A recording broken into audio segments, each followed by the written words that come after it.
Hello and welcome back to Onto the Ball. This is our first time streaming live on StreamYard. It's all a bit hit and miss. I don't even know if it's going live yet. I'm trying to check on the phone. And it is. It's live. Breaking news. Liverpool signed Jude Bellingham for 110 million. OB, are you getting that through? Yeah, that's what I've heard. That's brilliant news. Let's close this down and let's go home now. Come on, let's do it. So that's us done. Me and Obi are happy. Travis is in tears, and it's just threw a spanner in the works. We can only dream.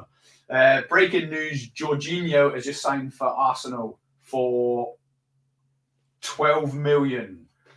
I hope this is the point that the wheels fall off for Mikel Arteta. I've got a feeling it is. This money is burning a hole in his pocket, and I just don't think that was a signing he had to make. So, can you say me?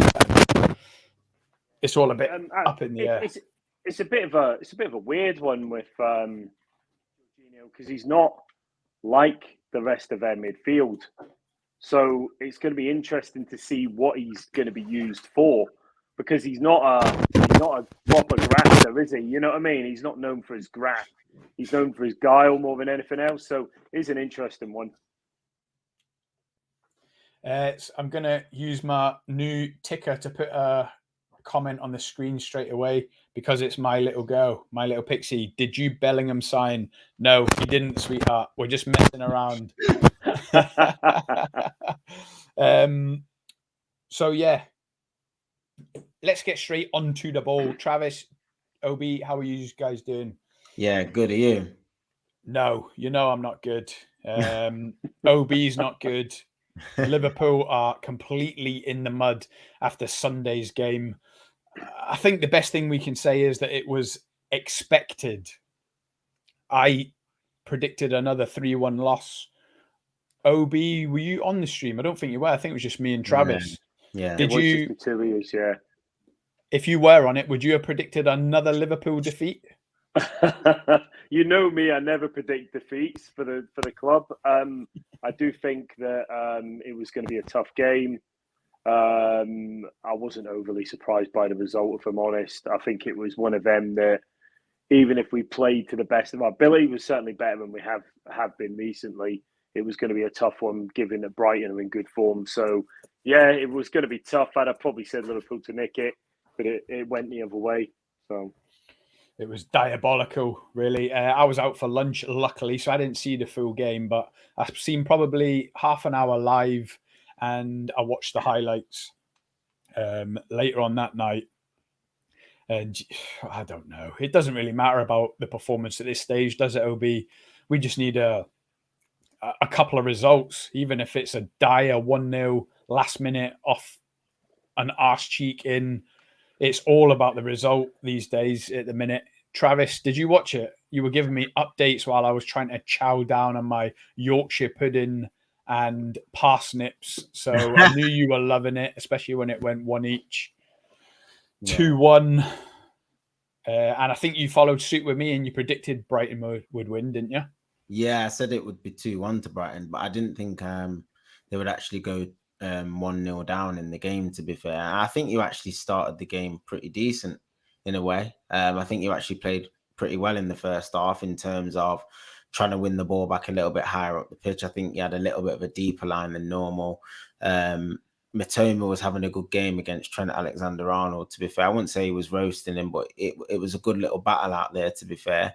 And you scored a good goal. I think the goal was a clever goal. It was a good run from Harvey Elliott, a good pick out from Salah, and it was a good finish. And I thought this might be sort of like the kickstart for Liverpool. Thought you'd kick on from there and try and consolidate your lead, and you looked a little bit more solid in the game. But I think Brighton got a little bit of luck with their equaliser, to be fair. It took a massive deflection off Lewis Dunk and gone in. And I think the goal came at a crucial time for Brighton, to be fair, because they were playing well, but they weren't really creating loads. I don't think Alisson was really overworked. I think it is what you'd sort of expect with Brighton at home, sort of probing, knocking on the door without really battering Liverpool. I thought Liverpool were quite comfortable until the equaliser. And then in the second half, obviously you made the changes then. and it looked a little bit more disjointed than it did in the first half. And I think the second half was anyone's game. Do you know what I mean? I think if Liverpool nicked it and won 2-1, you wouldn't have been surprised. And it's the same with Brighton, but they took the goal well and they took the chance well. But it was a pretty even game for me, to be fair. This Mitoma, where has he come from? I'm getting a bit sick and tired of drooling over Brighton players and going to bed wishing they were in the red of Liverpool. Where's Mitoma come from? He ripped Trent apart for the second game in a row now, and I've watched his winning goal. I don't know about you guys, 92nd minute heartbreaker, but I still don't know how he kicks it.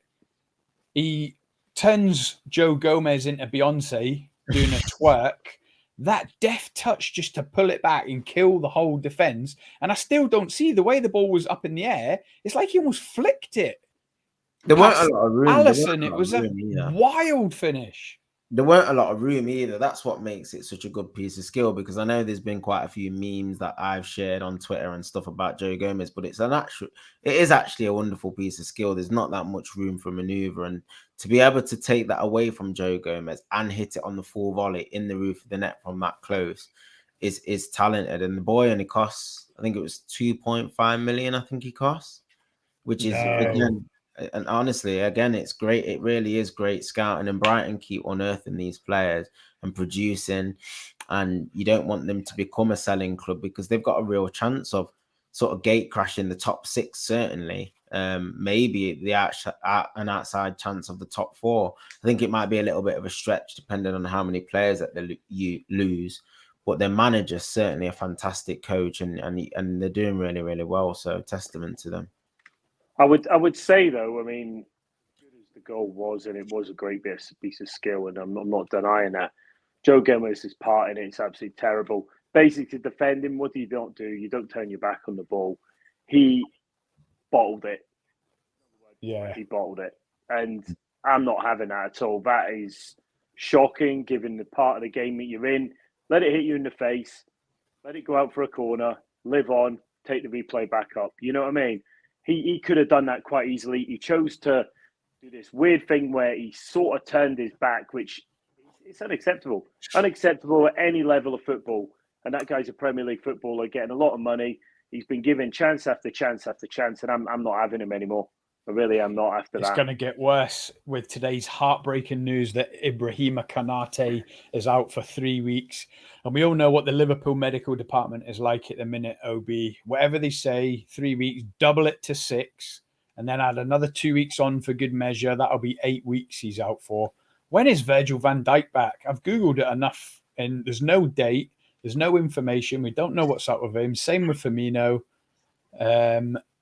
Diaz, we know, is March. Jota, they say, is February. And that he might have a chance for Real Madrid. But even if he's back by Real Madrid, he's not going to get chucked straight in anyway, is he? It might have to be the way the players are going down at the moment. It also says that we're going through another one of them spates where we seem to have injury upon injury upon injury. Like you say, there's a lot of misinformation going around from the fan base, and that's because there's no information coming from the club. And rumours circulate when you don't provide clear communication. Nobody's telling us what's going on with these players and when they're coming back. Klopp is very vague in a lot of the updates pre-match as well, which is weird. I don't quite understand where that's come from, and I don't understand why he doesn't have a clearer picture, unless he's just being coy about not telling people. He's never really done that before. So I don't know what's going on there. It's very odd, Scott. Do you think he is being like coy? Trav, give us a neutral opinion when you watch Klopp speak. Do you think he's... Look, I'm not suggesting that he's playing Gakpo left, Gakpo central, Harvey Elliott left, which I can't think of a single fan that wants to do that, OB. It's almost... I'm not saying he's sabotaging the side, but do you think he's trying to send a message to the owners? Like, he's trying to almost make it worse, to put more pressure on them, to loosen the purse strings and do something about it? See, I don't know, like... Or am I disrespecting him in that's out of order? No, I just... If he is doing that, like, what benefit is he getting from it? Do you know what I mean? Because basically, writing this season off, so that the owners know this is how bad it is. We're going to finish 10th in the league. We need major investment. But the owners will just back and say, we bought your centre forward for 80 million. Do you know what I mean? There's no sort of mitigating argument that you've got plenty of forwards. The forwards aren't the issue. Do you know what I mean? You bought in a forward because you've got injuries. But when Jota's back, when Diaz is back, when Nunes is fit, when Firmino's back, you're going to have seven attackers plus Harvey Elliott, who plays in the wider positions. So him playing a forward out of position doesn't really, for me, send a message to the board, because you've just replaced Mane. Do you know what I mean? I don't think there's an issue with the forward line when everybody's fit, to be perfect. Yeah, not even so much the forward line. I was giving that as an example. I'm just jumping in the comments. Luca, hi, how you doing, mate? Thanks for tuning in, top man Luca. I just mean, I don't know. There's just weird team selections going on, and honestly, Obi, I don't want to be here all night, but we could probably do a good paragraph of 5 minutes on every single player. So no one wants to listen to us moan and groan all night long. So I'll just pick out a few. What is going on with Trent Arnold? I would say after Sunday, him and Klopp have fell out now. He must be upset that Milner's getting starts ahead of him. He must be upset that Matoma has embarrassed him 2 games in a row and he's been hauled off because he's just not good enough. I mean, there must be a point where you get embarrassed thinking, yeah, you're right, I'm not good enough. I don't see the way forward. And I know what you're going to say, and I know what the answer is myself, and every Liverpool fan is it's time for Trent to go into midfield. But just to take that one isolated position, it's a mess. He's low in confidence, Scott. And he's clearly not right mentally. Is he in the right place to play his usual confident football? He is very much a confidence player when you think about it. When he's on his pomp and he's bordering confidence with arrogance at points, and he borders confidence with arrogance, and he almost comes across as an arrogant footballer, but very, very positive sense, in a very positive way, and it works for the club.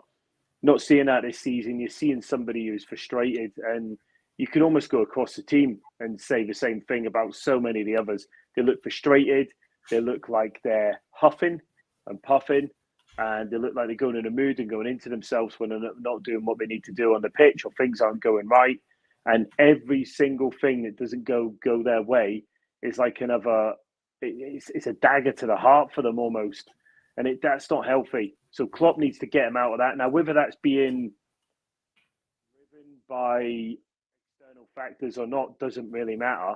There's enough quality in that football team to be able to win football games. Liverpool with that lineup, or the lineup they played in the league game, shouldn't be losing to Brighton.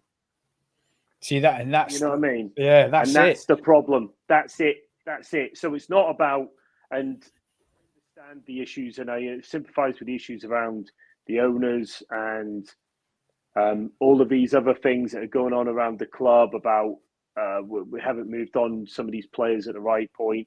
But the players on the park are still capable of winning football games. Yeah, and they're just not. Is it a case of desire then? Has he? He might have lost the dressing room. It's confidence. I don't think he's lost the dressing room. I don't see that, because I think he's a passionate manager. He believes in his players, sometimes too much, if we're being totally candid.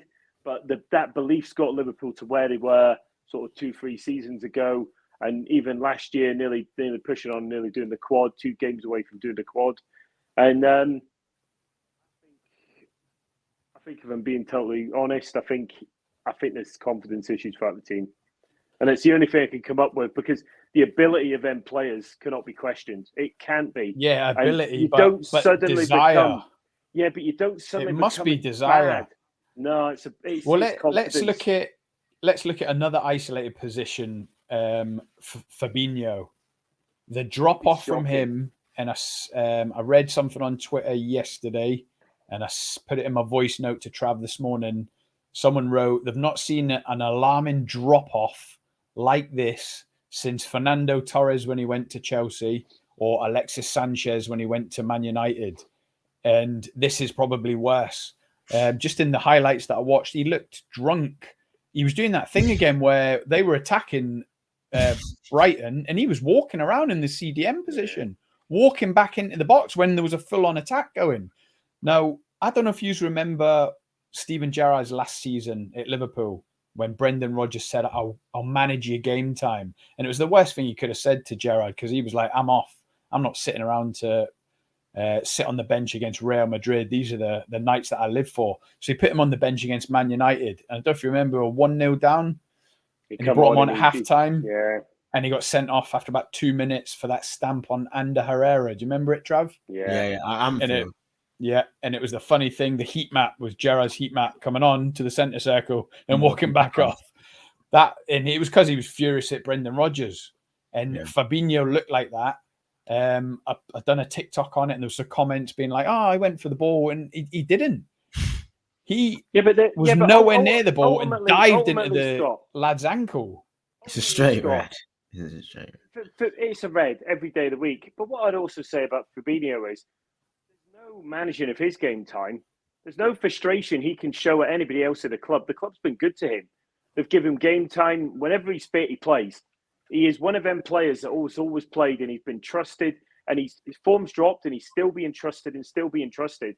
It's on him, and that must be confidence. And this is why I'm coming back to that point about he doesn't believe in himself anymore. I really don't think he does. And once a player loses confidence, they're not going to run about the pitch the same way. They're not going to make the same moves. They're not going to try and pass the same ball. There's just a complete lack of belief in the squad, and I don't understand where that's come from.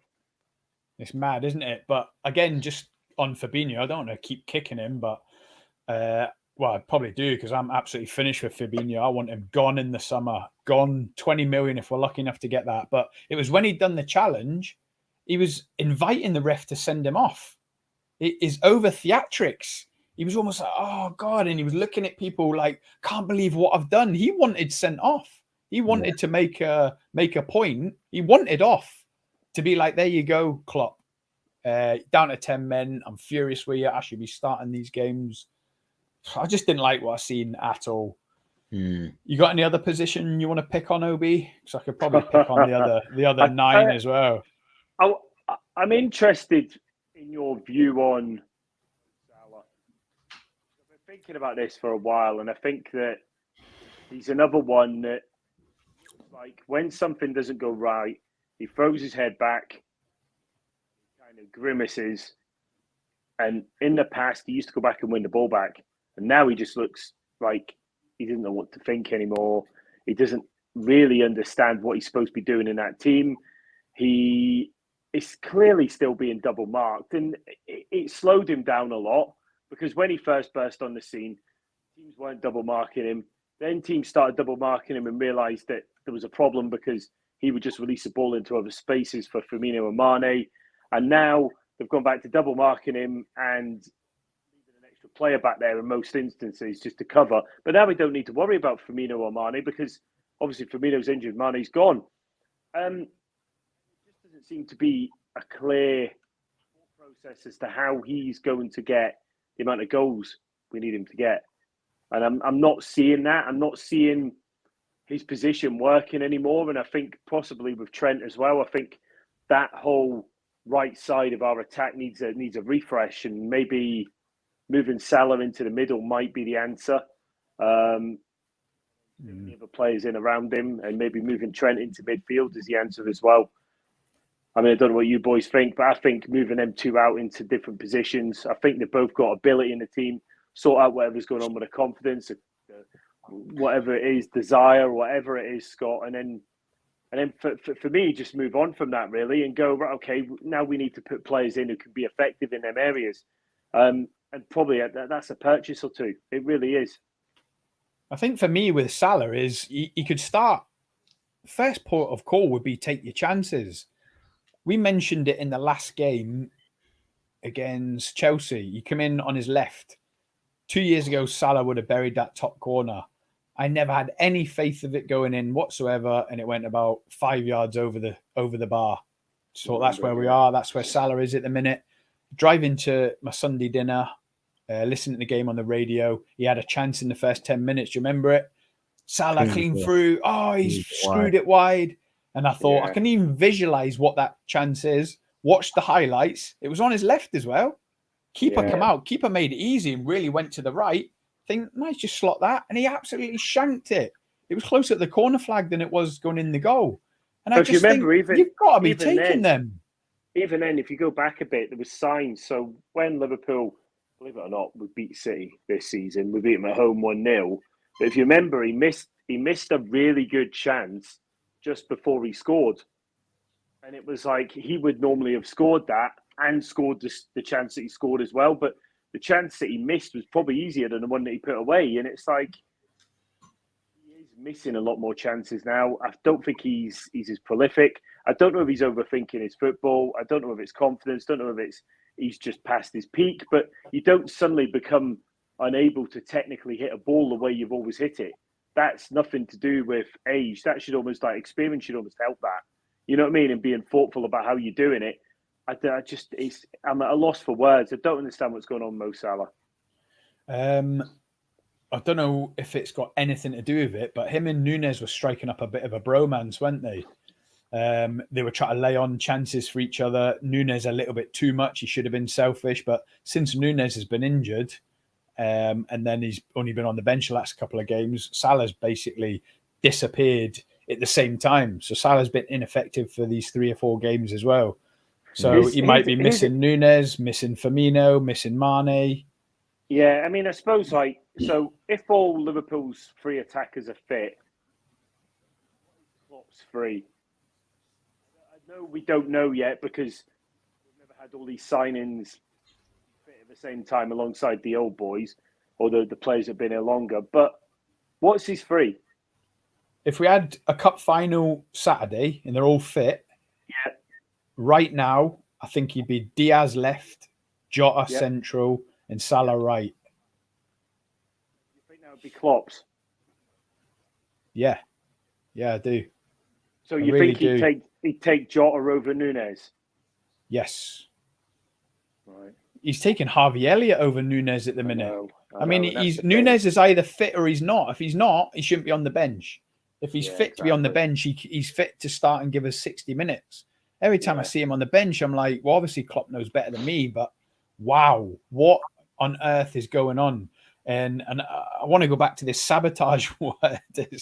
Well, it's our podcast. We can say what we want. All right. Maybe I wouldn't say if we had 20,000 subscribers, but we haven't. So is he hanging Gakpo out to dry? What is he doing in the central when he's played something like 150 games on the left for PSV and only 20 games in the centre? What on earth is he doing in the middle? He should be on the left. And you've got to forward on the bench. Yeah, give him a chance. But all I would say to that is he must be seeing something in training that's not translating itself onto the games. That's the only thing that can be happening. Seeing that we're not. We've got to say something on Gakpo. Trav, I'll let you take it away because depending what mood you're in, either you're going to be professional or you're going to be bullet dodged. But I'll set it up for you. I said I wouldn't judge him until he played 5 to 10 games. He's played 5 games. I don't like what I'm seeing. Doesn't get bums off seats. He hasn't done anything of note yet. However, Obi will remember that when we signed Roberto Firmino, I wrote him off after about 5 games. I was livid that we bought Roberto Firmino when Man United bought Memphis Depay. And look how that turned out. All through life, you gain experience, you learn when to talk, you learn when to keep your mouth shut. So I'm still not going to judge him yet, but from what you've seen, what you're thinking? He looks like a player that's like suffering from a side that's not fluid. Like I said, it reminds me of what Jadon Sancho's sort of been like for United. He's a player that's not going to just blitz you down the line in such a direct manner that all your wingers over the past 5 years have been like. You're used to seeing Mane, Salah and Diaz. Do you know what I mean? And then you go from that to Gakpo.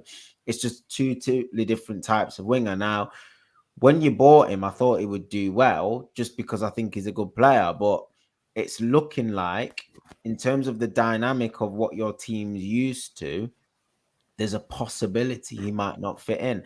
And that is why I think Klopp, in his defense, may be playing him more central, because he knows he's that type of player. He probably thinks, oh, he's got a physical presence, he's tall, he can be a target man type player for us at this moment in time until the attack gets a little bit more fluid. And we can pump balls into him, get up the pitch that way. Because like you said, you're not playing confident. You're not playing with the same sort of fluidity that you're normally used to. He might be trying to use him in that way.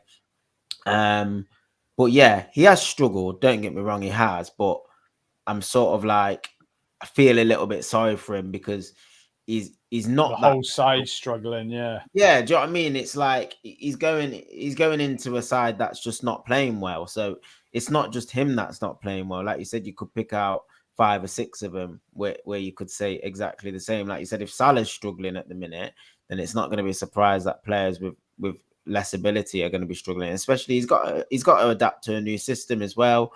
So yeah, like you said, give him to at least the end, maybe the end of the season, before we start like sort of seeing whether we think he's going to be a Liverpool player long term or not. But he's certainly different to what you've got.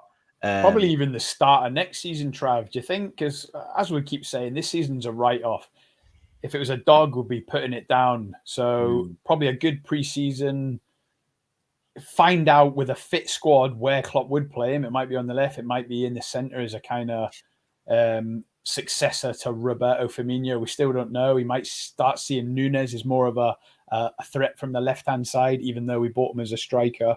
I'm just popping into the comments. Ludo King, hello, mate. How you doing? Thanks for joining us tonight. Ajax just signed Ayez Solo. Come.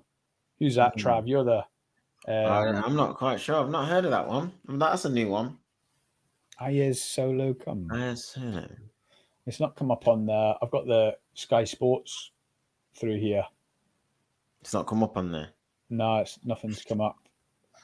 Ludo, yeah. Who is that? Ayez Solo come. Never heard of him. No, I've not. I'm going to put him into Google. Trav, can you see the screen? What can you see on StreamYard? Are you seeing the same as me? Yeah. So when I put up Ludo King's comment, you see it as well? Yeah, it comes up, yeah. Ayez Solo come. No, there's no one. No, I can only... Oh, on the YouTube I can, yeah, but not on our screen. Oh, you can't see it on our screen? No. Ajax. Nope. There's no Ayez of Ajax. Who's that, Ludo? Unless he's misspelled something. Yeah, maybe. Ajax signings. We've lost OB for a bit. There's not much happening in the old Sky Sports ticker. I thought there'd be loads going off. Bournemouth signed Ukraine defender Zabani. Yeah, there's a lot of business being done from now, I reckon. Andre Ayew been offered to Everton and Forest. Sabitzer arrives at Man United training ground. Yeah, he's going United, yeah. Marcel Sabitzer on loan. Because of the Eriksen injury, yeah. No Fernandes in Benfica squad. I know that might be one that gets pushed over with like a minute to go. Apparently he's doing his medical out there and all sorts. That's going to be one of them, mate. One of the Berbatov hijacks, ain't it? I tell you what, that is going to hurt me. That is either Enzo to Chelsea or Caicedo to Arsenal. Caicedo is not for sale. They're not. I hope so. They're not doing that deal. That's why both of them go. If both of them go, what are we left with? Obviously, we're all eggs in the basket for Bellingham, and then the other hot link. We won't be in for him. It's Mateus Nunes from Wolves. De Jong, maybe. It's another one. De Jong, no, I can't see. He's all rosy at Barca now, isn't he? Let's see. Ludo is back. Oh, sorry, misspelled by me. It's Oh no, he's just messing around. Oh, he's just messing around. Silly comments. Silly comments, mate. So we're just waiting for OB to come back, and there he is.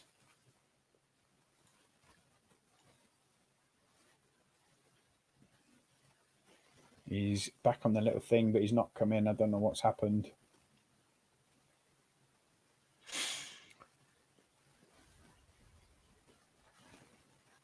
There he is. Is he with us? He's freezing. I don't know if he's back on the iPad or. Man United, Trav. Yeah. Easy passage through to the 5th round and another cushy home draw in the 5th round. Yeah, West Ham at home. Ten Hag's going to do the domestic cup double, isn't he? It would be an unbelievable first season from where we were last year to do a domestic cup double. It really would. Definitely wouldn't go as far as saying it's what dreams are made of, but in terms of progression, it's exactly where we sort of want to be. He said the other day that he's here to win trophies. He's got exactly the right attitude, the right demeanor, what we've been looking for from a manager, and we're doing well. Like I said, the Eriksen injury is a big blow to us. It's come at a time where we had a lot of rhythm, a lot of continuity, and the referee, he was right to send Andy Carroll off, but he could have went off 4 challenges ago. He really could. He was just making some reckless challenges. I think he's one of those players that was like that in the Premier League. He just likes to throw his weight about, and because he's tall and got a bit of a ponytail and looks a little bit like Highlander, I think he thinks he has to do that to fit his image. So yeah, he was just going around smashing people. It was ridiculous, some of the stuff he was doing. But yeah, I'm disappointed with the injury. It's unavoidable. It's one of those things. I'm sure he probably would have rested against Forest in the second leg, as we've got quite a comfortable scoreline and had the week off before the league game on Saturday. But it's just one of those things. That's football. Injuries happen. We've gone into the market. The reason for that is because we've got injuries to McTominay and Donny van der Beek's out for the season as well. So we do lack a little bit of depth in that area past sort of Fred. We've got a couple of good youngsters that are coming through as well, but I don't think we can sort of depend on them with the magnitude of the games coming up. But Sabitz is a player who is experienced, played at the highest level with Bayern Munich and other clubs, RB Leipzig, when they sort of were making their way up through the leagues, when they had the likes of Timo Werner and stuff. And I'm not saying it's an outstanding signing, but in terms of the logistics, it's the type of signings I sort of want to see in comparison to what we've been doing.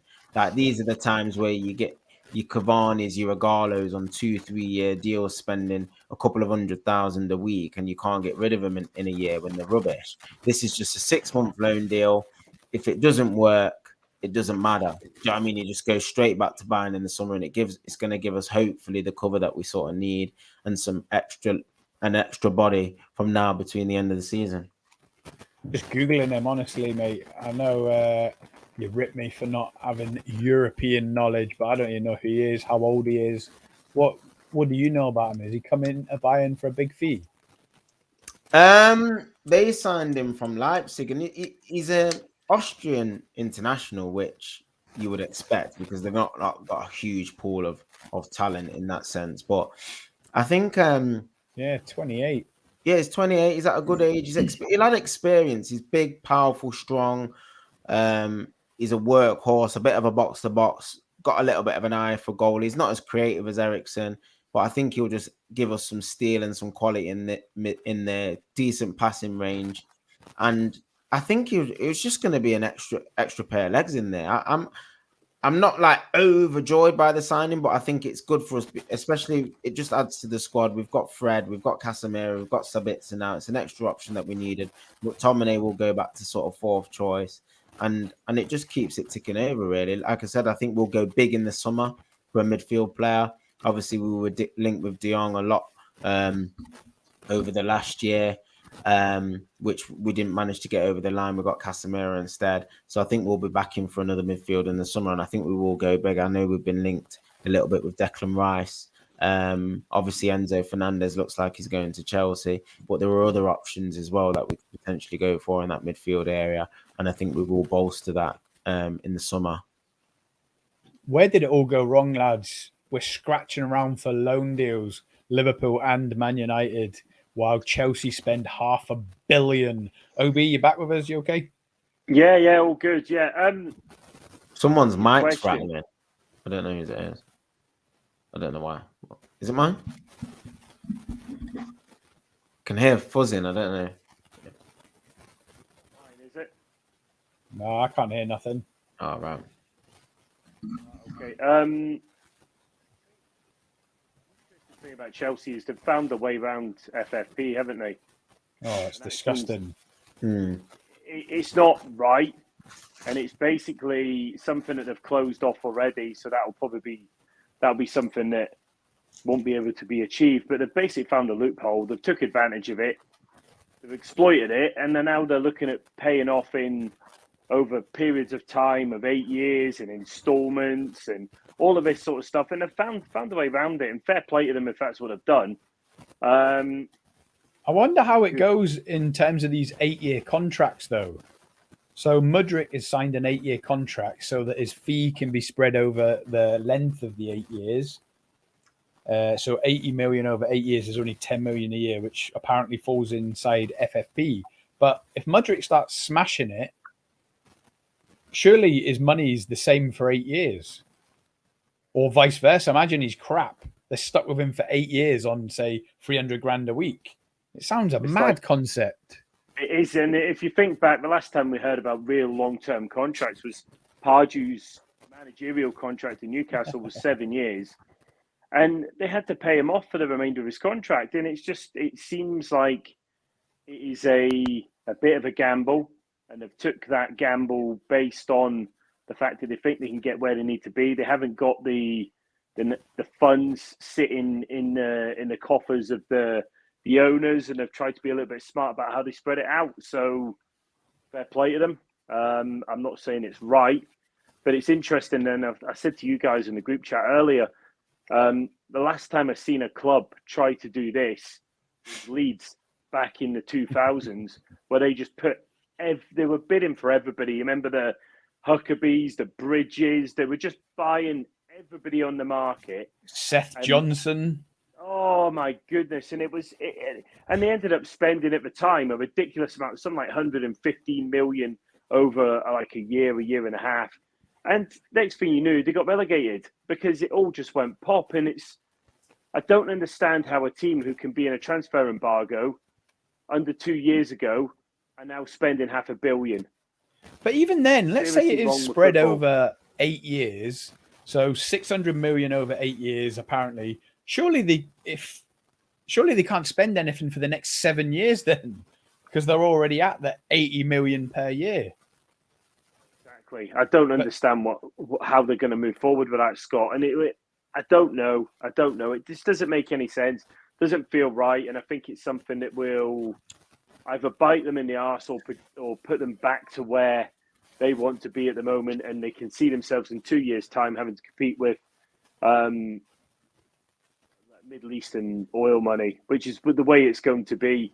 I think with Newcastle and City probably pushing ahead in the money stakes and the amount of money that they're able to spend on players and their ability to purchase consistently, I think it's going to be very, very difficult for the other teams to keep up.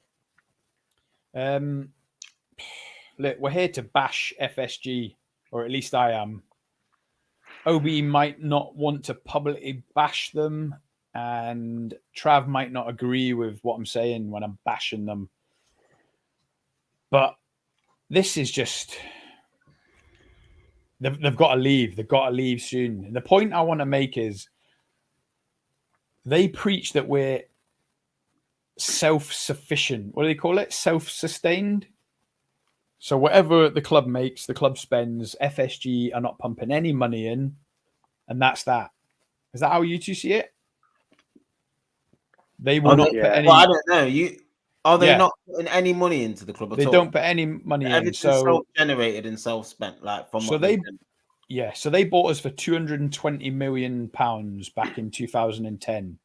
Yeah. Okay, so they own the club outright, which is great. So it's like you got a mortgage, you're mortgage free.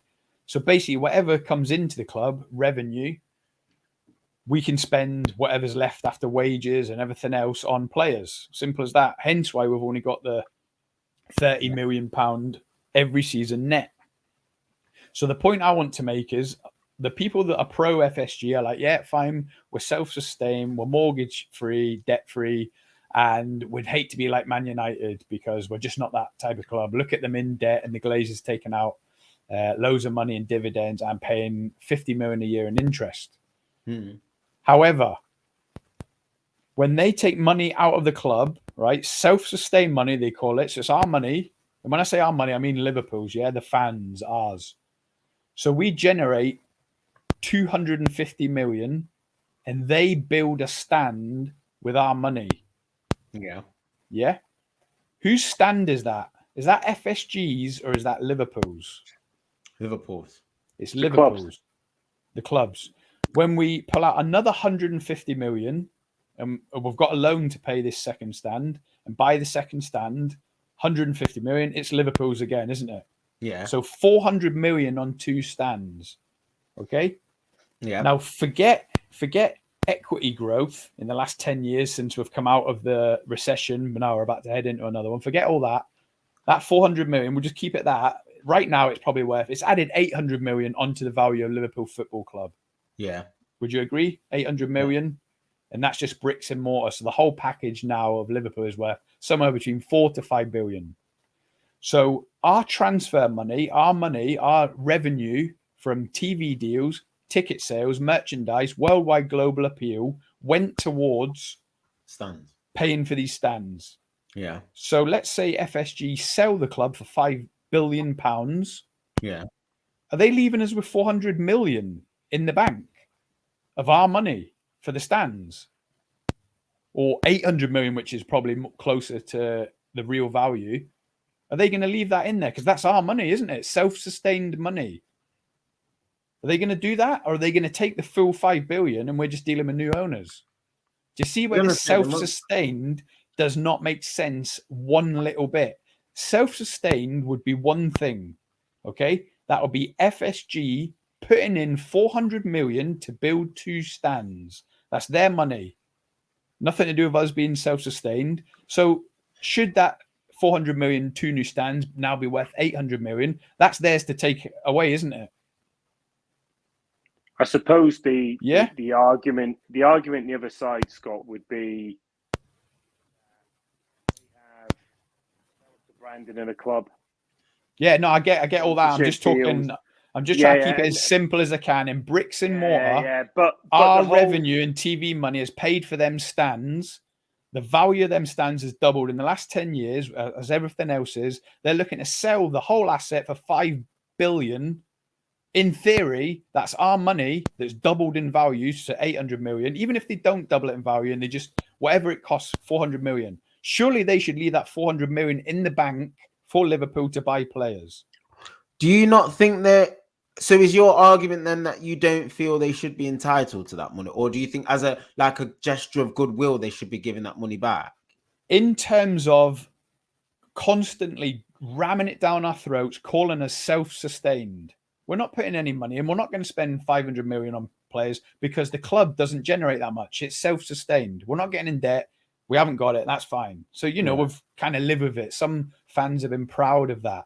But it works both ways. If that self-sustained income built two stands that now is added 800 million in value. So let's just say it's doubled in value. Cost 400 million, but it's now added 800 million, two brand new stands to last us the next 100 years.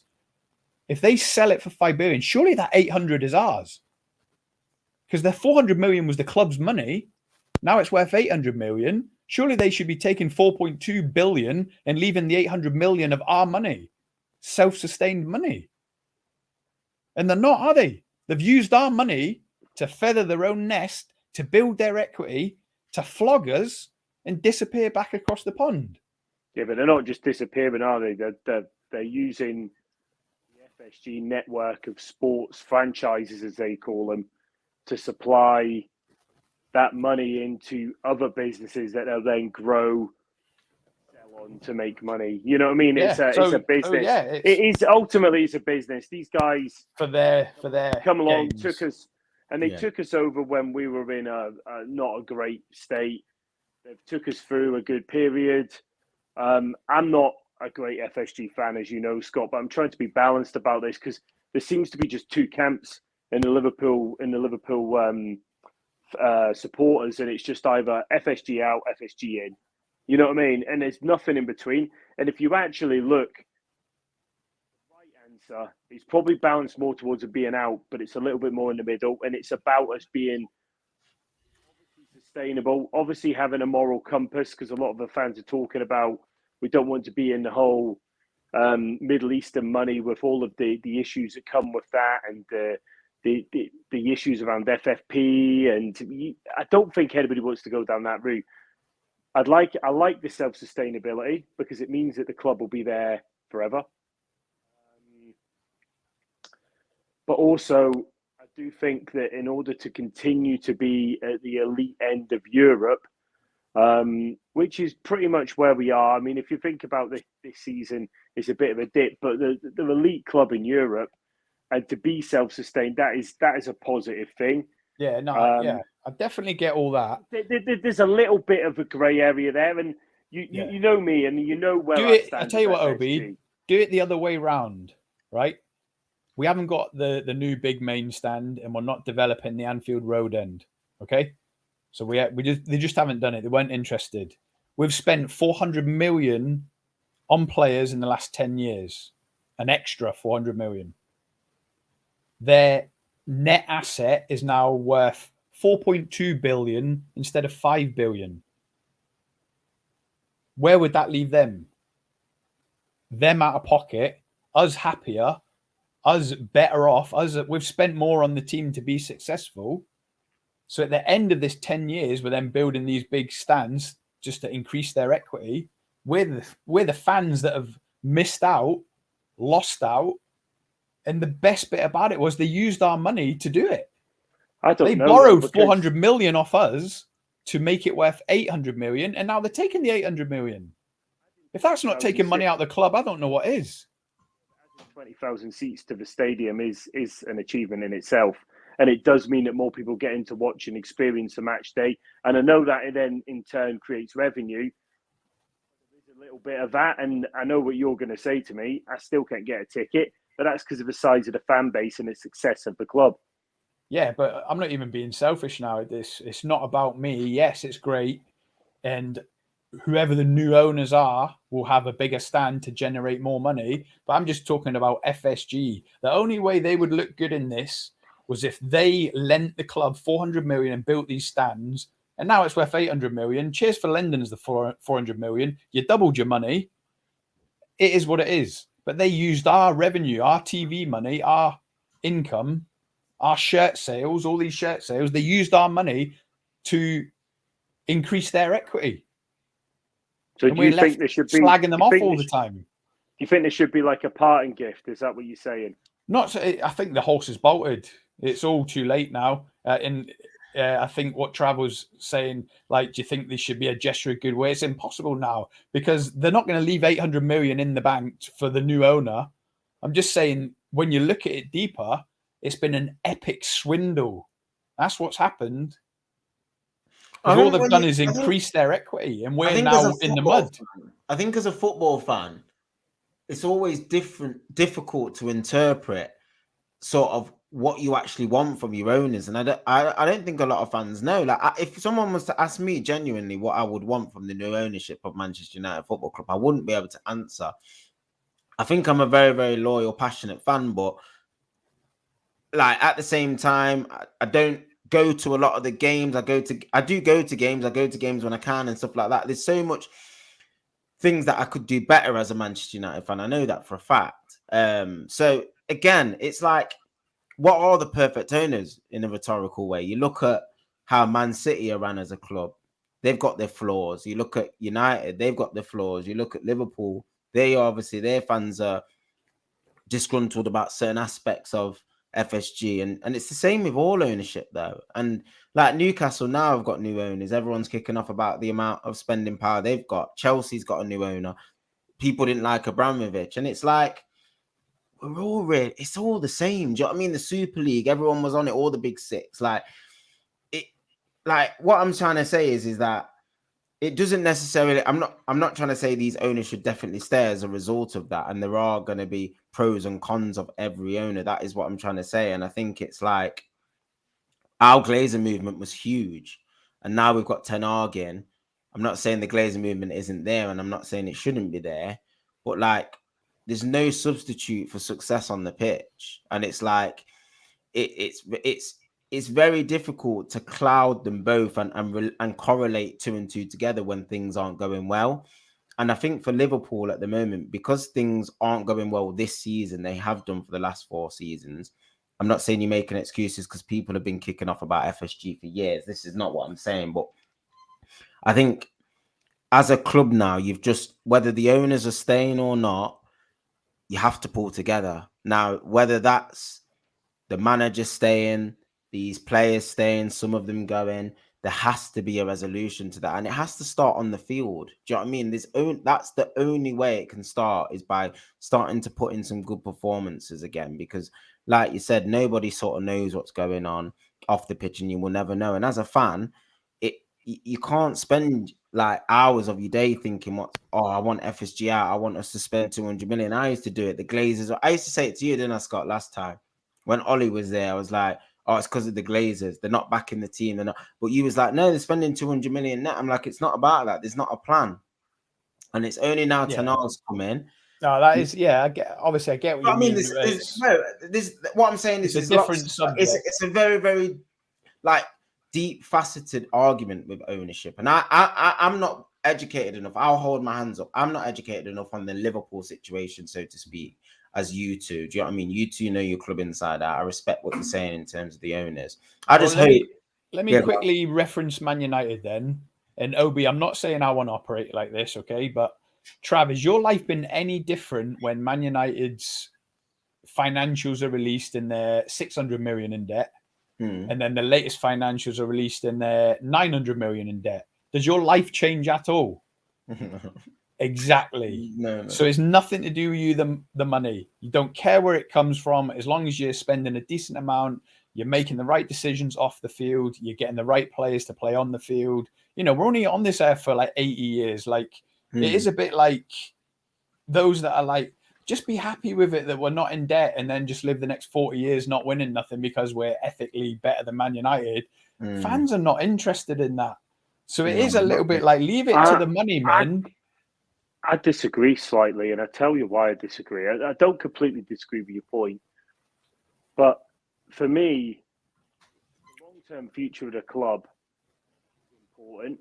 And I have seen, and people will go, well, it won't happen nowadays because someone will always jump in with billions to save any of these teams that are in trouble. But if a team's in $500 billion of debt, that's not a healthy place to be in. It's not sustainable.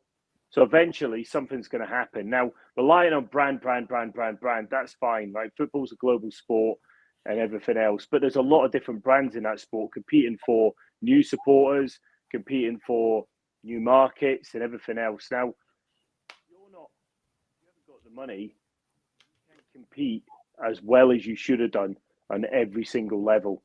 You can't. Because ultimately, when United gets sold, whoever it is who has to buy them will have to pay off that debt as part of the purchase. No, I don't I don't see it like, it doesn't work like that. That's the Glazers' debt, the Glazers' mortgage. So it will be factored in the price, of course. But whoever buys it, it'll either be debt free or they'll have their own loan to buy it. No, the debt's against the club, though. I don't know. Club, I've read that. I mean, I could be wrong, and it's a complex situation, and the way these clubs are. So how did FSG buy us for 220 million then? Because that must have been the 220 million that was mortgaged for Hicks and Gillette. I think we're in the mud. I really do. I think we're absolutely in the mud. We had nothing, And What? one So of them, FSG paid off the debt and 220, so it was actually 440. I don't think it works like that. I don't know. I don't know. I think basically the bank basically repossessed the club from Hicks and Gillette. Yeah, and give it to them. Said you're not repaying the loans, so it's ours. They repossessed the club, and then FSG bought the club from the bank for 220 million, like a repossession. I'm sure that's how it works. Yeah. So basically, the FSG bought the club for nothing plus the debt. Is that what you're saying? Well, it's the same, whether it is. They put 220 million in to clear the debt. So exactly the same point that I'm saying. If someone comes along and United are worth 6 billion, that guy's going to have to pay 6.5 billion to buy the club. That's going to happen. It's going to have to happen. And therefore, that's then going to restrict that person financially, potentially, and everything else comes off the back of it. I do think there's a lot of, it's big business as well. And this is the thing. These guys aren't in it for the long-term success of a club. But that goes hand in hand with making profit. So they're okay with it as long as that happens. But they'll find other ways of making money. And I think that it's going to be very, very, very difficult to see how this is going to sustain itself in medium to long term, especially if what we all expect to happen, Newcastle are going to start spending huge amounts of money. And then all of these clubs are going to have to compete, and that's going to really push them to the edge. So they're going to have to decide on doing up a ground, making a ground bigger, competing in the marketplace and paying the wages. Because it's not just the transfer fees that are actually causing the problem, causing the amount of money that people are spending. It's the weekly wages are getting absolutely out of hand. Just to play it through, I mean, you've got 10 players on 100k a week, which all Premier League clubs have now, right? That's £1 million a week in wages. Yeah. If you play that on top of it in your Liverpool or one of the big six, and you've got someone on 400k a week, that's another 10 people on 100k a week. The numbers just going up, and then suddenly your wage bill weekly is 2 million quid, 3 million quid, and that's happening. And then therefore, every match day. So I think Arsenal's income's the best example of that. I think I read somewhere that it's 3.5 million every home game that they make in revenue, and it's like, but that's only every other week. Their ground capacity isn't paying for their wages. The whole thing is just spiraling out of control, and it's just big money backing and looking for sponsorship and other opportunities through selling and through merchandise that are actually propping it up and making sure that money keeps going back into the club, Scott. I don't know. What's the solution? So what's the solution? You do the solution's there, and it's being abused. The solution's FFP. Yeah, ultimately. But Obi, why are we so frightened of debt though? Why not have 500 million pounds worth of debt like Man United? Arsenal have literally just done it, and I know it's a gamble, and I know it didn't pay off for Leeds. Maybe the fan base weren't big enough. Maybe David O'Leary was the wrong man to be spearheading it. But Arsenal have done it now, and Liverpool could do it. And if you do it right with the right manager like Jurgen Klopp, you'll get that 500 million back in 2 or 3 years when you're winning Champions Leagues and leagues. So as in everything in life, it is a bit of a gamble, but Jose is in the stream. Football Ferreira. Jose, how you doing, brother? Thanks for joining us. The current outlook of your main competitors, how much of a gamble is it? Because I'd say the Arsenal gamble is quite big.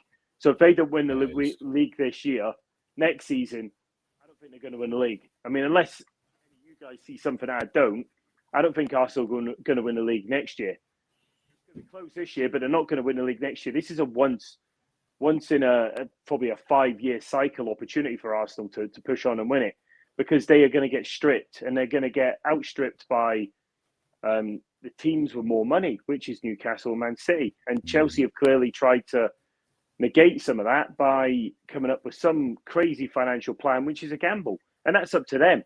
I just think that could backfire, and I'm not saying it will, but I worry for the future of the game when it's so money orientated that really the fans aren't now seeing where the money's going or what the club's going, and there's a disconnect between many club support and the ownership, which is what's happening more and more in football. Trav's scowling. No, when you say backfire, he's in deep thought. No, I was just intrigued. Like when you say backfire, like how else could they have sort of done it in terms of whether they win the league or not? Yeah, exactly, Trav. What, you just accept being an also-ran as you have for the last 10 years, and the next 10, you either go for it and be ambitious. But yeah, like Obi says, if they don't win the league this year and they don't win next year, or Man City come calling and take Odegaard off their hands, or Party's a bit old now. Yeah, is on the other hand, you spend 500 million. What are you trying to achieve? Like, they might never get that money back. I don't think they will. I don't think they will. Without and what do you get for winning the Premier League? What do you get money-wise? I think if you have a great, I think you have a great season. You're talking Premier League, Champions League. You could pull in an extra 100 million, 120 million. 120, I think it is. That's a hell of a gamble. So what they're doing is that if they're spending that amount of money, they're either going to make it back in some sort of branding, or they're going to make it back in winning things, and even then that takes a while. So it is a big gamble. OB, would your life, hand on heart, be better if we mortgaged the club for 500 million and spent it on players like Arsenal have in the last 3 years? Would your life be better? I'd love to be sitting here watching Liverpool play with Mbappe up front, and you know what I mean, and all these superstars, and Jude Bellingham in midfield, and you know what I mean, all of that. I would love to see it. I would be very, very happy. I don't think it'd change my life personally, but the long ambitions of the club could be affected by that short-term attempt to just try to be in that point, and that's what bothers me. You know what I mean? The sustainability of the club is obviously more important than any one generational push. That's kind of the point I'm trying to make. Yeah, no, I get it. I'm just playing devil's advocate. The beauty about Liverpool is that quite recently, you've been the only club that's been able to compete for the biggest trophies without that outlay. Do you know what I mean? That's the feather in your cap that you've got. Do you know what I mean? So like, whether these owners stay or not, you've been the one team that's been able to prove that if you have a proper structure, proper recruitment, and a top class manager, that you're able to do that. Now, we've been obviously debating quite recently in regards to whether I feel the manager needs a fresh challenge, whether some of the players do. That's up and open for debate. We do disagree on that, which is absolutely fine. We have the debates about it. It's not a problem at all. But like, the thing is, Liverpool will go again, whether you're competing for the leagues or not. Quite recently, who knows? But you'll go again in some capacity, whether that's remortgaging the club and spending a few hundred million, whether it's getting a new director of football like Michael Edwards, and he identifies amazing talent, and Klopp stays and he coaches and has another rebuild, whether you get a new manager and then a few players and it's a different idea. Who knows what it's going to be? But the top clubs always come back. Do you know what I mean? They always do come back, whether that's going to be next season, in a couple of seasons, the top clubs always do come back. So it's like I said, I can understand at times you don't always see the light at the end of the tunnel, and you go through difficult periods.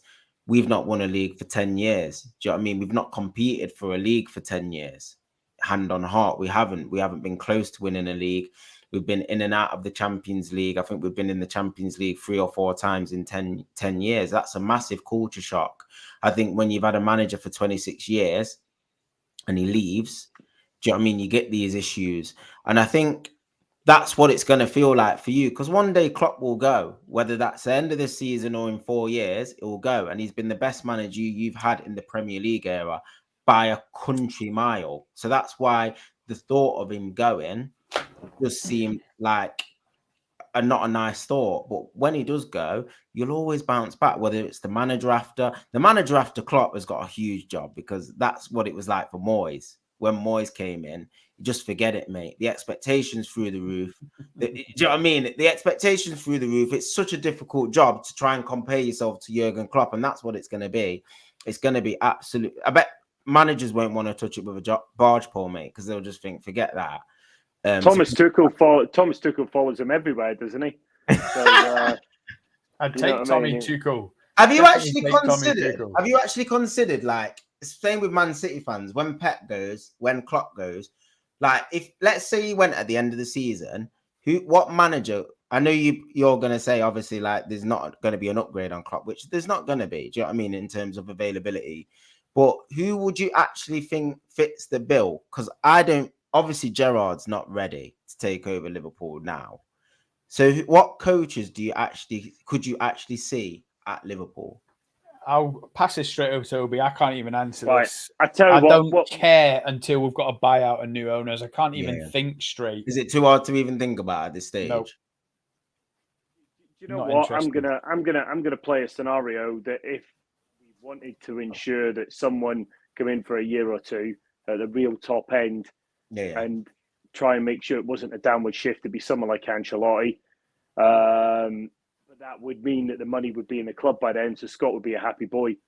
Because Ancelotti wouldn't come in if there wasn't money to spend. Yeah. You know what I mean? He just doesn't do that. So someone like Ancelotti Tried that at Everton, and it didn't go well, did it? Exactly.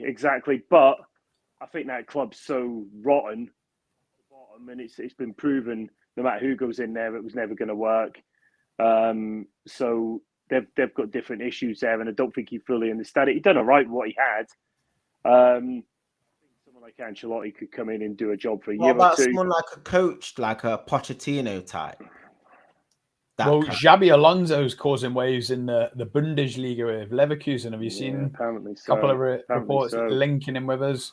Yeah, I don't even want to think about it because for me, there's no point, OB. There's no point unless you know who the owners are. Yeah.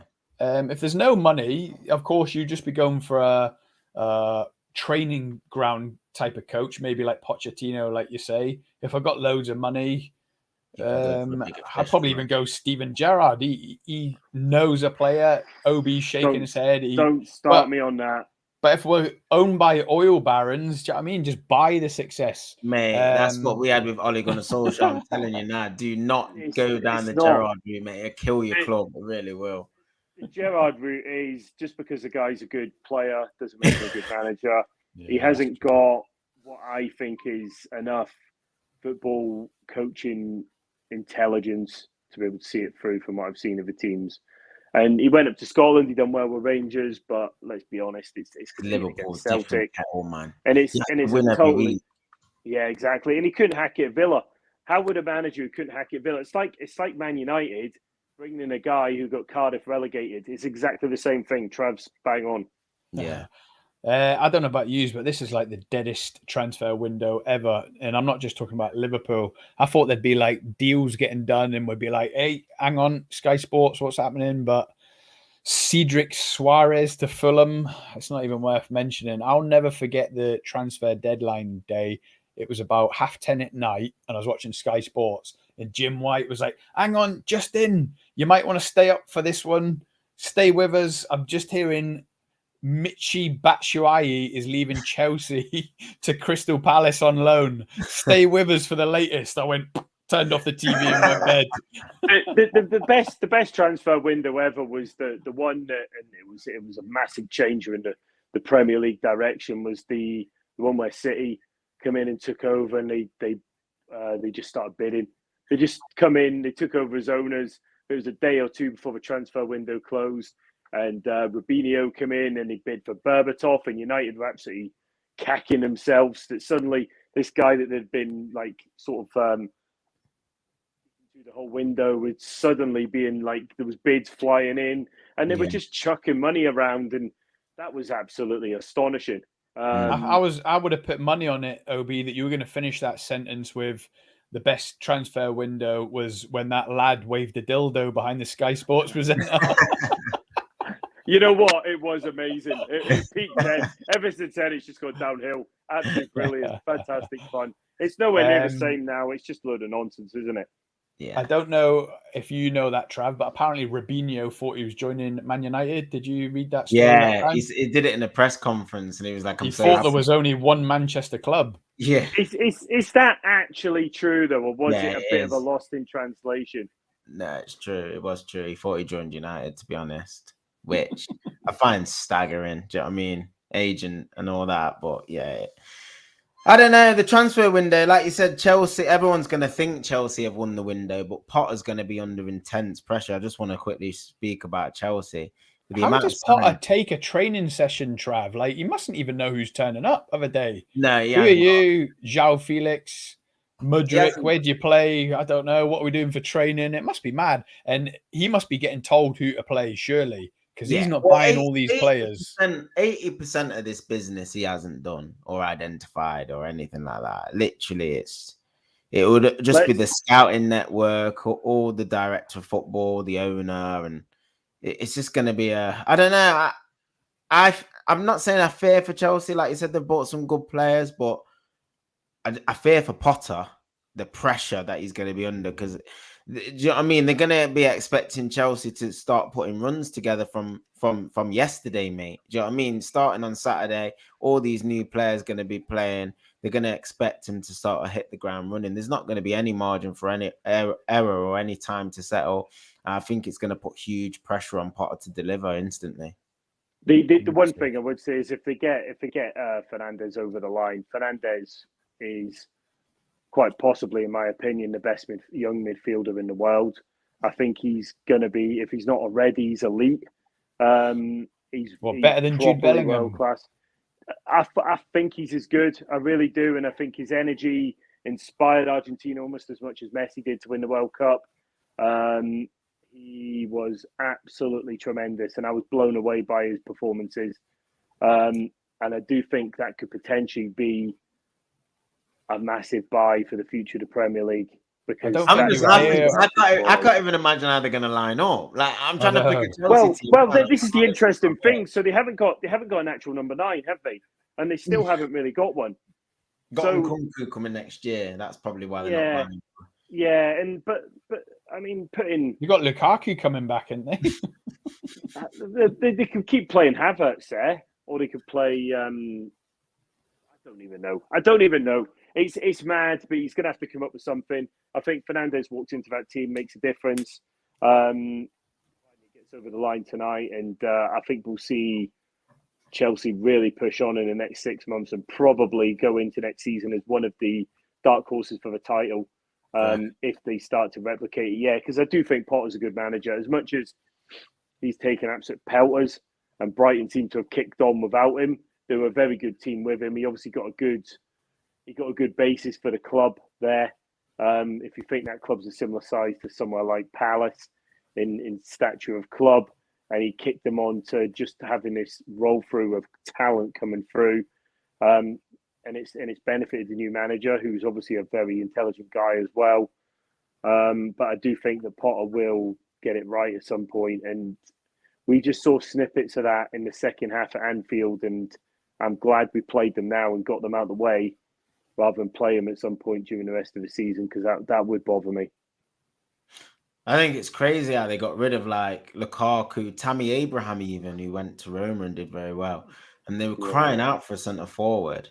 And like they're playing Havertz and they've played like Conor Gallagher like as a deep line striker. And it like you said, it's going to take Potter time, I think, to figure out what his best team is. Like Felix is there. He goes at the end of the season. Like you said, Lukaku in that comeback. Then you've got Nkunku, you've got Ziyech, you can't get a game, Pulisic, Raheem Sterling. Do you know what I mean? Like they've got individuals there that you just think, like what Sterling, he's been so underwhelming since he's been there. I thought he was going to be one of their big stars, and it's just like I said I'd have him at Liverpool, so he dodged the bullet there. He's just dropped off. Like the midfield, if they get Enzo Fernandez, who's he playing with in there? Do you know what I mean? At the moment, they're playing Conor Gallagher. Kante's been injured all season. Jorginho's just left on loan.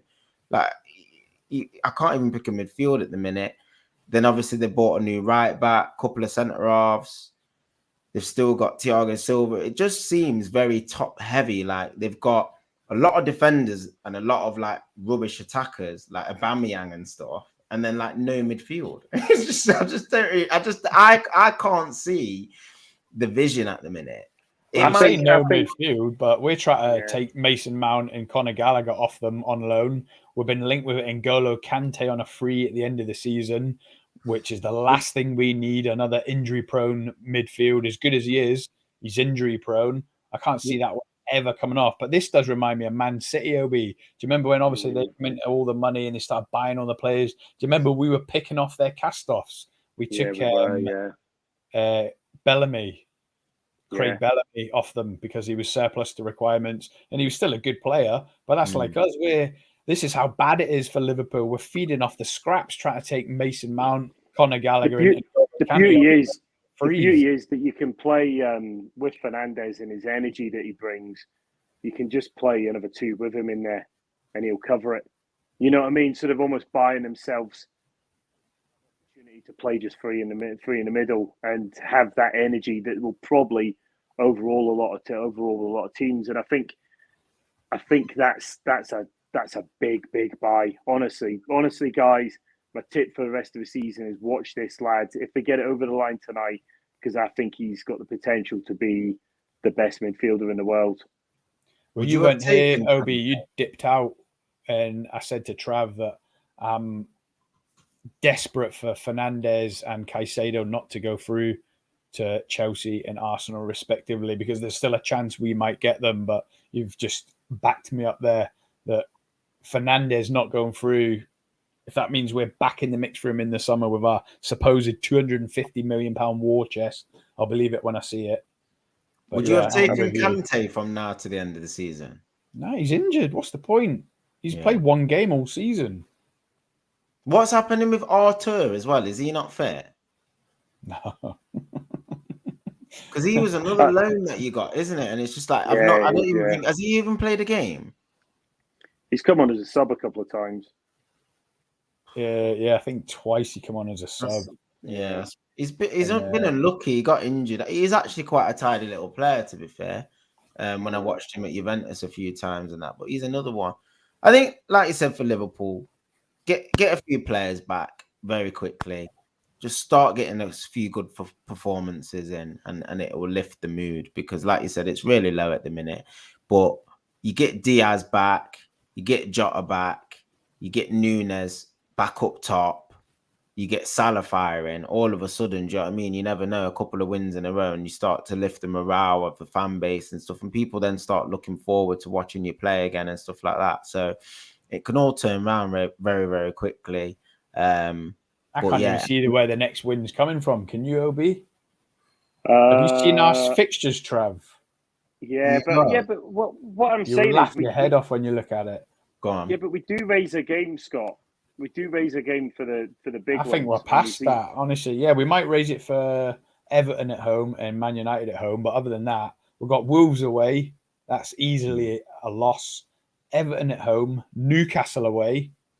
So there you go. There's 2 losses in 3. We've got Real Madrid Champions League. We've got Palace away. All these away games. Man United at home, Bournemouth away, and then Real Madrid away. Yeah, it's not a run where you can say, you're going to put 3-4 together, is it? It's a tricky run. It's tricky. It's one of the games. They need it. They need that. It's what I was telling you earlier in the season about, when you're out of form, you almost need them games, because if you're going into an away game at Brighton or away game at Wolves, you're going to have to be on your best to win the game, especially this part of the season. But you're not quite there. You know what I mean? Because you're going to have a lot more of the ball. Some of them games, they won't have as much of the ball.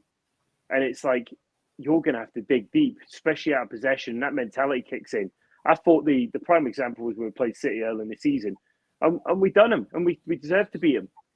And it's like, that's what the club's here to do. And the players that sign and play for Liverpool are here to play these games. I'm telling you. I wish I shared your optimism, Obi. I'm telling you, we'll turn this season around. We'll have a good run. Here we go. I'm all in. Look at Trav's face. I'm having it. No, do you know what? Like I said, Liverpool have done it. They have done it. It doesn't look like you're going to do it, but you can do it. Do you know what I mean? You've shown before that you can put these runs together. Like you said, the season where you were struggling and Alisson scored that header and you ended up finished third. Like, it can happen, but it doesn't look like it at the moment. And you are chasing a few more teams like your Newcastle are in there now and stuff like that, and your Brightons and your Fulhams are sort of overachieving and stuff. But it's all down to Liverpool. Like you said, it's down to how you can respond. And like you said, if you can get the injuries back quickly, I know they're going to have a little bit of time to get going and get up to speed. But like you said, you've got the manager who's been there, done it in this league. He knows it inside out. My big question mark still is, and I know you don't agree with me, not that is whether he's lost the dressing room, but has he got enough players at the minute that he can bank on and trust in the trenches? And that's my worry. Like, normally you can turn to a Fabinho and you know you're going to get a performance out of him. You can turn to a Hendo. Those leaders that he's relied upon for so long, it looks like there is a little bit of a disconnect with some of those players. Trent was one of those players as well, that he's always been questioned defensively, but like you said, him, Robertson, when they're on the game offensively and stuff like that, untouchable fullbacks, Fabinho, Hendo. Then obviously you had the leaders, Salah, people that you could rely on when the chips were down. I'm not seeing it at the moment. It can change, but those players really need to step up for him. They really do. I know we said at the top of the show we could do a paragraph or a 5-minute segment on every player, but Trav just mentioned Hendo. Let's not forget that Henderson's not started the last 3 games. He started the badge at CDM, which I'm happy about, Thiago on the left and Keita on the right. Kate is leaving on a free, so his heart's probably not even in it, and he's starting above Henderson. So that could easily be Hendo feel. Hendo could easily have thrown his toys out the pram. Fabinho doesn't look like he's best friends with Klopp. Trent Arnold was fuming when he got subbed on Sunday. That's 3 big players there. Oh, it's just every way you look at it, it looks dreadful. It's undeniable. There is some disconnect with some of the players. I'm not saying the relationships are totally broken, but some of them are fragile. And like I said, I'm not comparing this situation to when Mourinho's final season was at United, because I'm not. Klopp, without doubt, is more than likely going to stay at Liverpool. But there became a time, and I know Mourinho is a lot more confrontational than Klopp, but he just got to a point where he just like didn't trust many people in the squad. When he fell out with Pogba, and Pogba's fell out with a few managers, but he ended up playing like McTominay. I can remember he played McTominay in a centre-back in a 3 away at Anfield in the game he got sacked. And he was like, oh, well, none of my other centre-halves are playing well enough, so I'm going to play McTominay. And I was just like, nah, this is the end, mate. He was just making so many maniac decisions. I think he threw Phil Jones in. I think it was Phil Jones, McTominay, and like Lindelof. He was there, and we got ripped apart, and that was the game that he went. And I was just like, I don't know. You'll know better than me. I'm hoping it's not for your sake, but like, are we seeing some of those decisions? But for your sake, you're hoping it is. Yeah, but like, do you know what? I don't think we are. I think what we're seeing a team, like I said earlier, that are short on confidence. There's too many players injured and taking too long to come back, and I don't know what's going on there. And I think this combination of playing so many games last season, I think Henderson played more in the World Cup than probably Klopp expected him to play, and he might have come back and he's been a bit exhausted or whatever's happened there as well, because nobody expected Henderson to be in that starting 11 for England. And he ain't been the same player since he come back. And he was really good in the World Cup. And a lot of people talk about how good he was. So whether he's picked up an injury there, whether he's come back and got injured, or whether he's just exhausted, because he played a lot of the 63 games or whatever we played last season as well, as did they all. So maybe that's having the impact. Give him an off season. You know what I mean? If he has one off season, I still back Klopp. I still love Klopp, and I think Klopp is a fantastic manager who I completely trust to turn it round. And I think that is the view of almost all Liverpool fans that I know. Well, that's the positive. If it is confidence, he is the only man that's going to reignite that. Do you know what I mean? If it's down to confidence, the manager instills that confidence and the belief in the players.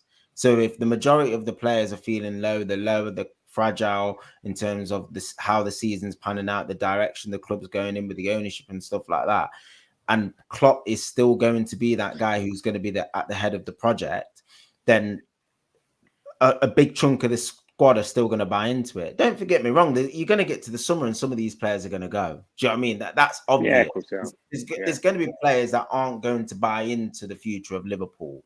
But for you just need to hope that the big players that you want to stay and the manager are still the ones that are still on board. You don't care if Fabinho's not on board and he goes next season and you get 20 million for him. That's fine. As long as he's replaced and you start building a new squad, you just got to look forward. And I think that's the main thing now. It's about looking forward, going into Saturday's game, performing, giving your all, and Klopp filtering out those players who aren't on it. If he really wants to stay here for the long haul, who's with me? That's what he's got to say. What players are with me? Because I'm going to take you with me, and that's it.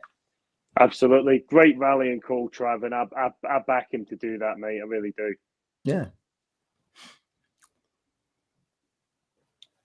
I've lost my headphones. Can you hear me? Can you not hear us? Yeah, just give him. Can you hear us now? Scotty's gone. He's just gonna sit there in the mud, all upset. Scott, do you want us to close this off? Oh no.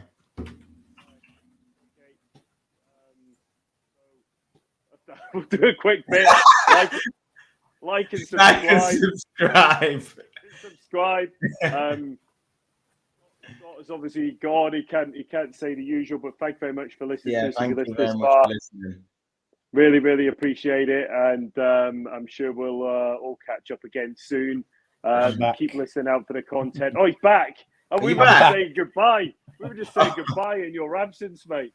Nah, sound. Yeah, we should log off. I gotta go put my little girl to bed. Yeah, but it kept doing that. You know, when I thought, where it it's gonna go soon. But yeah, like and subscribe, Scott. Yes, make sure you like and subscribe, and yeah, we'll probably do a video towards the weekend, lads, for the weekend preview. And yeah, we'll see you all in the next one. Peace. Cheers, lads. Cheers.